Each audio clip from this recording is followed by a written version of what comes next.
নমস্কার বন্ধুরা, কাপলকা রান্নাবান্না চ্যানেলে আপনাকে স্বাগতম। আশা করছি আপনারা সবাই ভালো আছেন। আমার আজকের রেসিপি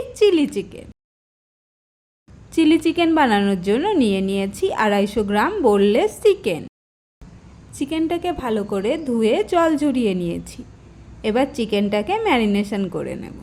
ম্যারিনেশনের জন্য দিয়ে দেব 1/4 টিস্পুন লবণ, 1/4 teaspoon black pepper, 1 teaspoon vinegar, 1 teaspoon soya sauce, একটা ফেটানো ডিম আর দিয়ে দেব হাফ কাপ কর্নফ্লাওয়ার।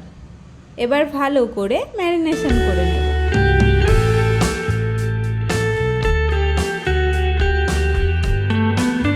চিকেনটাকে ফ্রাই করার জন্য একটা প্যান নিয়ে নিয়েছি।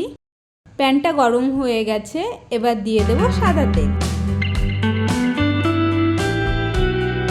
তেলটা গরম হয়ে গেছে, এবার এক এক করে চিকেনগুলো দিয়ে দেব।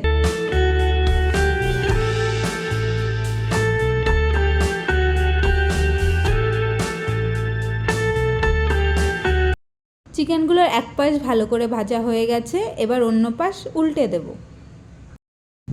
চিকেনগুলো ভালো করে উল্টে পাল্টে ভাজা হয়ে গেছে, এবার তুলে নেব। একইভাবে বাকি চিকেনগুলোও ভেজে নেব।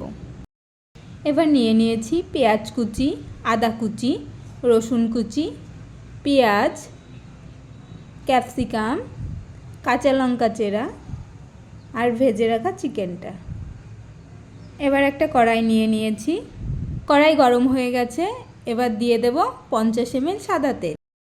তেলটা গরম হয়ে গেছে, দিয়ে দেব পেঁয়াজ কুচি, আদা কুচি, রসুন কুচি, চিড়ে রাখা কাঁচা লঙ্কা আর দেব 1 টিস্পুন জল। এবার দিয়ে দেব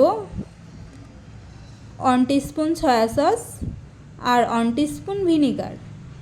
ভালো করে নেড়ে চেড়ে ভেজে রাখা চিকেনটা দিয়ে দেব।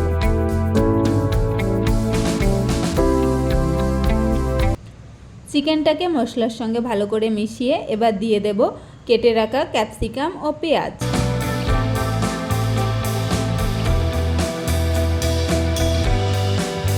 এবার ভালো করে নেড়ে চেড়ে দিয়ে দেব 100 গ্রাম পরিমাণ জল।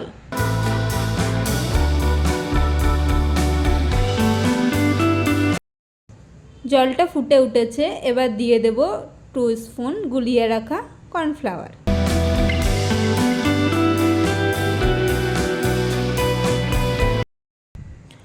তৈরি হয়ে গেল আমার রেস্টুরেন্টের মতো চিলি চিকেন। আশা করছি ভিডিওটা আপনাদের ভালো লেগেছে, আর ভালো লাগলে একটা লাইক দেবেন আর সাবস্ক্রাইব করবেন।